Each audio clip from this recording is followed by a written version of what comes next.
India's budget 2026 is not just a government announcement. It directly affects jobs, income stability, business growth, and the cost of living for millions of Indians.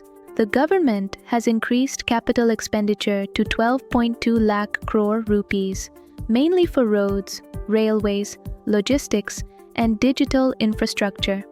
This means more construction activity, better connectivity, and higher job creation across sectors.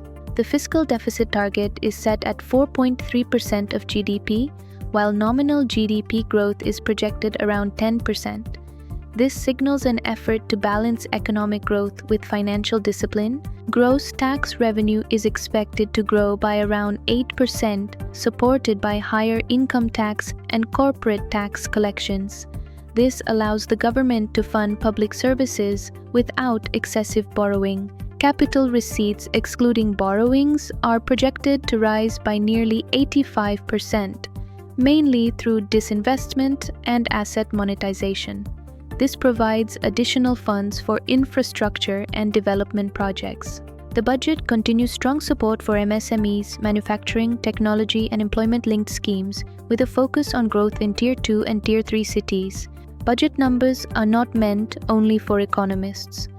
They shape future job opportunities, business conditions, and household financial stability. To understand money better, awareness has to come before action. Follow the Aware Wallet and start your financial awareness journey today.